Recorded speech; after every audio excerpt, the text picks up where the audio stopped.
Hello everyone, welcome back to my channel. I'm Andrew Olson, and this is another Pulp Fiction reprint unboxing from AdventureHouse.com. Full disclosure, I filmed this once, and unfortunately my camera wasn't in focus for half of the video, so I'm doing it again, just so you can see what I've got. Alright, just like in the last unboxing videos, Adventure House has plenty of paper, but so far I've never had a damaged book from them. They do a good job over there. And I'm not affiliated with Adventure House, but as I've said in the past, I do like their stuff. So,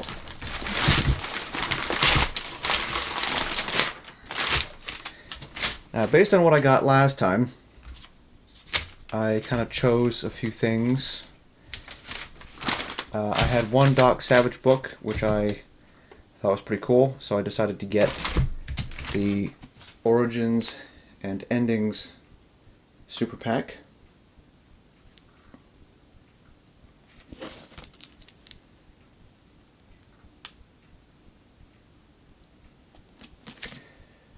We'll have a look at this in a minute. Alright, I have The Whisperer, and I'm going to go over this in a moment. I think you'll see why in just a second. But first, let's get to my good friend, The Shadow. I have 5 books here from The Shadow. Let's see if I can get that in focus.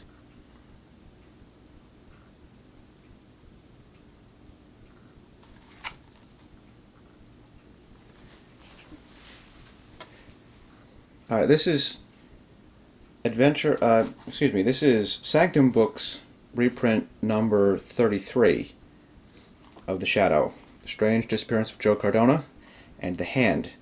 Now, The Hand was a organization, if you will. Now, if you think about a hand, there's 5 fingers to a hand, normally. I have 5 books. Each of these books has one story featuring The Hand. The Hand, Murder for Sale, I believe Chicago Crime.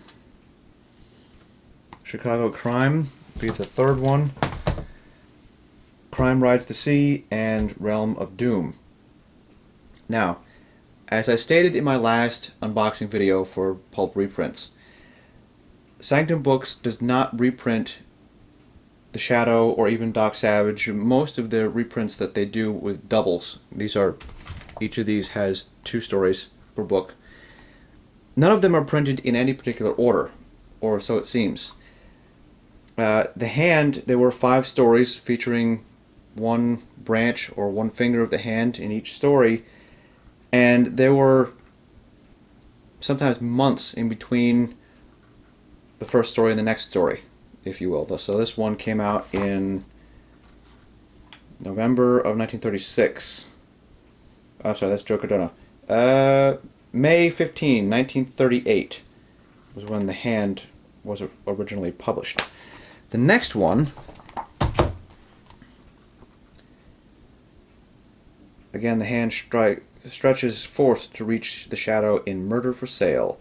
This was July 1st of 1938. So you had a couple of months, and these were bi-monthly, so there were 2 stories per month, so it was a couple of months in between these 2 stories. But anyways, all 5 of these stories, they're not printed in any particular order, but sometimes, if this will get into focus here, sometimes they do print these in a certain order, if you will.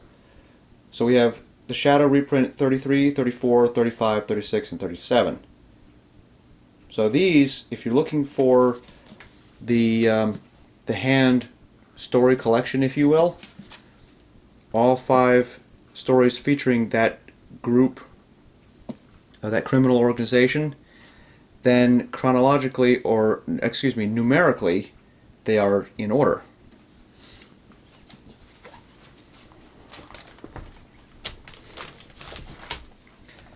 So if you're looking to pick up this particular group of stories, number 33 through 37 of the Sanctum book reprints,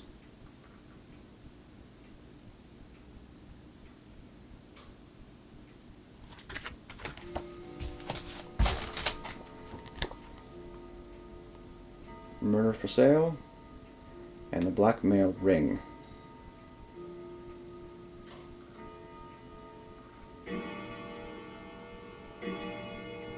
You always know it's the Shadow if he's wearing that red Gerasol ring on his finger. The Shadow, generally speaking, showed up on the covers of his stories, but very often he would be sort of hidden.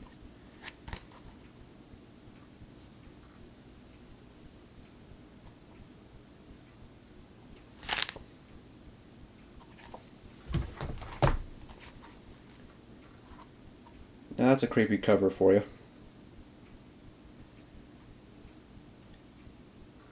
And as I stated in my last video, the doubles, they print 2 stories per book. These obviously both have a marine connection. River of Death and Crime Rides the Sea. I kind of like this cover a little bit better myself, but no matter.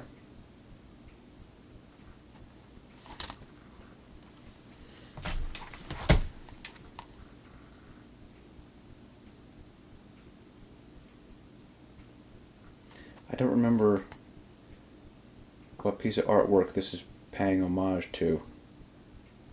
It's the 2 guys there and they're holding a hat, but if you look from a distance it's a skull.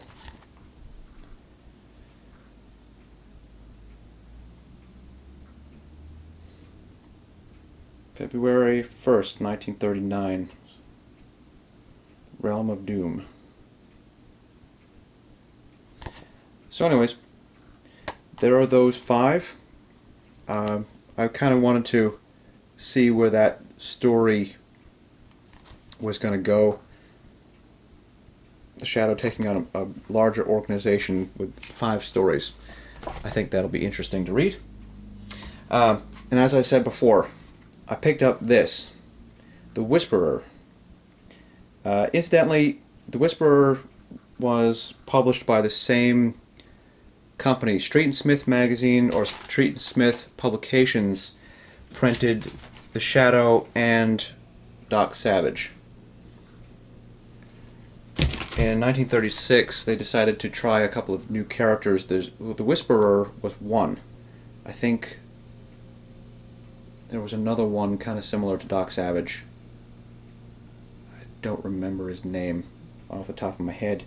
But anyways, The Whisperer features Police Commissioner James Gordon. And for all of you Batman fans out there, I know you will know Police Commissioner James Gordon is one of the good cops in Gotham City who helps out Batman, or vice versa, depending on the story. Can Police Commissioner James Gordon bring to justice the sinister super criminal known as the Whisperer? I don't know. But this is, let's see, October 1936. That would be The Whisperer number 1. The Whisperer only lasted for 14 issues, as far as I'm aware. There may have been some other shorter stories written or published somewhere else. I don't remember.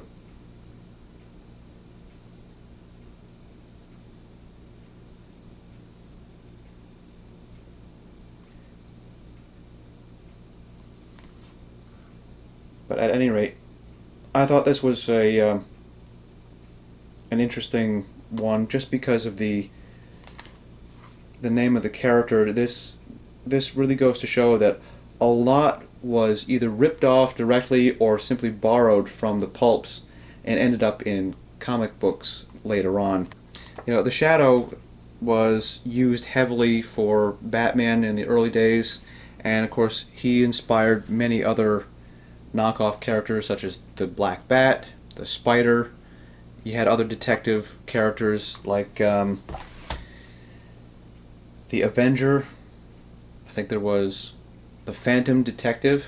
Not to be confused with Lee Falk's the Phantom character, who was a comic book character that came a few years later. But, you know, the pulps had all sorts of different characters. You know, Doc Savage inspired a lot of characters. A lot of his character was used for Superman.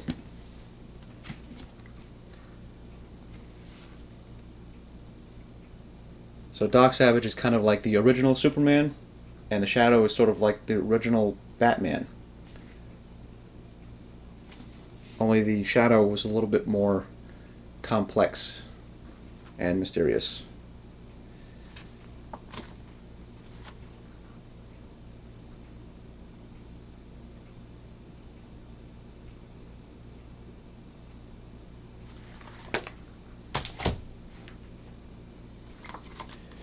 The Red Spider.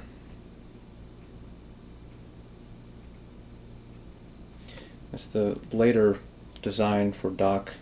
The Red Spider apparently was a lost or unpublished story that was eventually published in 1978, I believe.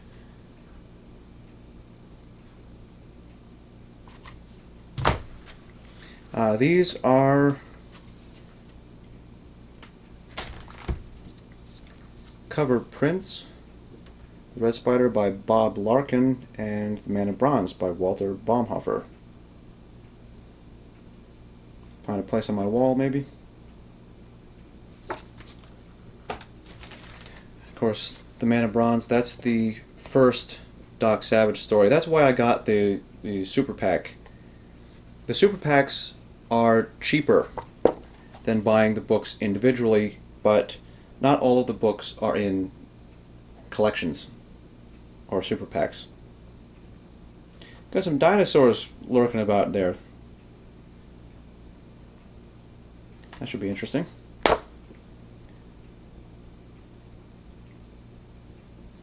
The Incredible Origin of the First Superhero.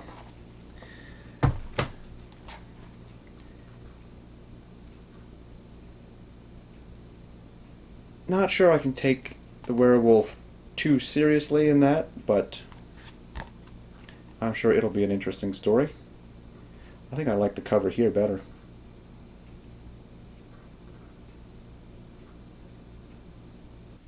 Alright, I appreciate all of you watching.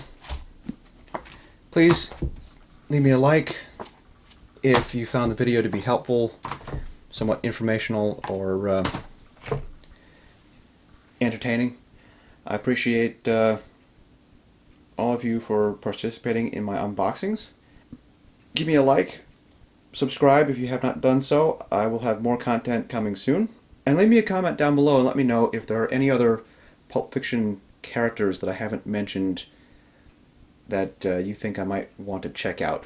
And if your favorites, or some you may have heard of that you have been unable to find, there might be reprints of those characters at this point. Adventure House has a lot of stuff on their website. They have not only reprints, but they also have original pulp magazines that you can actually go and bid on. They have auctions. I think John Gunnison is the guy, or one of the guys behind the auctions for the original ones. But at any rate, if you are interested in reprints or the originals, check out adventurehouse.com. I'll leave a link in the description below. I thank you all for watching, and I look forward to seeing all of you next time.